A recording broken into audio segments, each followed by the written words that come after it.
As I started to say, his very existence is owed to the shedding of blood of the black man and black woman.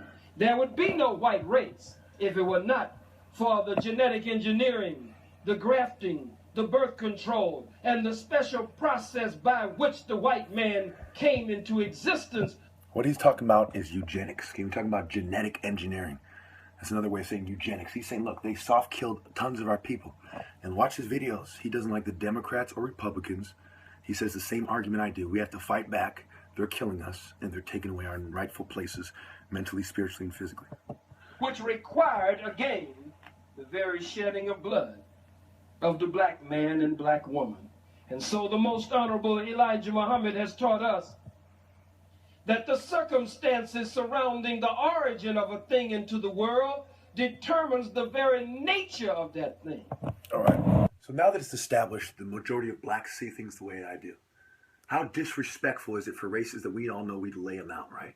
Show me one example of another race gathering in a way that's as intense, spiritual, and passionate as black uncontrolled revolutionaries. You know, you don't see it. You just don't see it. I mean, they act like the world can't see that. Something as simple as that. You know, soul food, soul brother, you know, white devil, you know, Esau, Edomites, you know, Nazi science, psychiatry. You know, who coined these terms? Eugenics, psychiatry, psychology. It was the devil. Using these things to try to usurp the rightful place. You see how deep this goes? This isn't just, oh, just let them pretend that they're the best. No. If I do that, I have betrayed everyone, including my people right now, and of course, first and foremost, God. If I let them pretend, then they will never stop pretending, and you will never stop bending over for them. How many of you really want me to set the stage for all of our most attractive women to go to House Niggas and the Enemies, at Kaiser, at Pfizer, and every other fucking scumbag company? How many of you want them to suck, you know, executive dick daily, the baddest black bitches around? Just like these R&B singers and these female rappers, right? How many of you want them bitches to be like, oh, I'm about my money, sucking a white dick while shutting, you know, your son?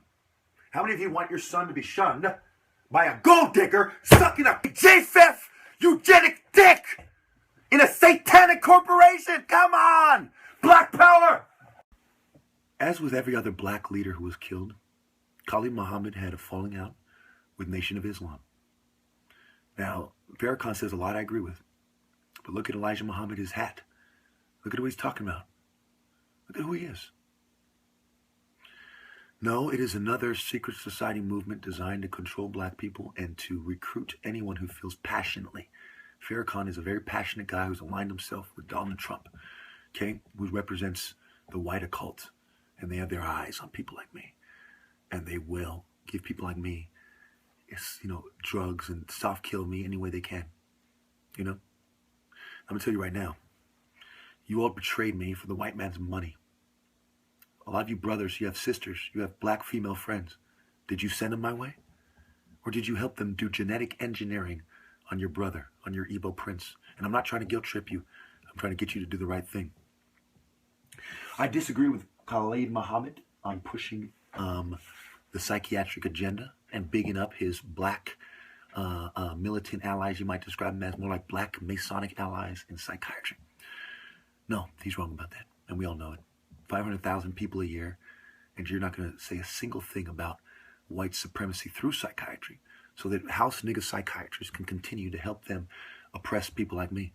I'm sorry, brother, but you were wrong about that, and I will correct you. Okay? I hate to bring this up, but I'm wiser than you are, and I'm wiser than most people are because of mind, body, and soul. That's why the Pharaoh had a bloodline, okay?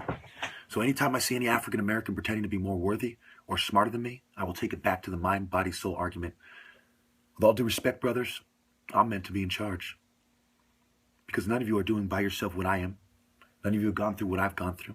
None of you are the top martial artist. I'm the most qualified, and it is consistent with African culture, from Osiris Jews, Christians, to Muslims. Muhammad was a general, despite what the moderate Muslims have to say about it. The Battle of Medina, Mecca, and so on. Now I want you all to think very, very carefully.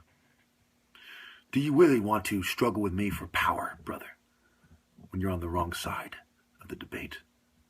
Won't that completely expose you and your networks? You know, like the people who killed Muhammad Ali, Malcolm X and Khalid Muhammad? That really what you want? You really want to go down in history, brothers, as not having lifted a finger to help me?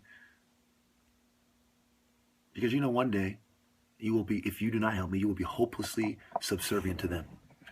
And you had a chance before that to either change the course of history or leave your people sucking a corporate goat dick, man. I don't know about you, but I can't just let them kill people like Khalid Muhammad, you know, whenever they touch on something that the devils don't want them to say. That's not okay. The answer to that isn't, oh, they're in charge, they'll kill us all. No. America cannot afford to kill all the black people after having a black president. Listen very carefully. Nobody will ever trust them again. This is the information age. Okay, if they start fighting with us over this, you know, it's over for them. We have black people in every state and white people rolling with us. It's not like it's white against black. You know, it is people of God against corporate scum and those who are their shills. Don't be on the wrong side of this war, brothers. I'm not trying to threaten you, but I will fucking do what I have to. I am the protector and the avenger. And I see what's going on. And it's my place many of you have been trying to fill. These big Igbo feet you've been trying to, big Igbo shoes you've been trying to fill. Big Igbo Egyptian Judah sandals. And that's why we're suffering, because none of you can do it.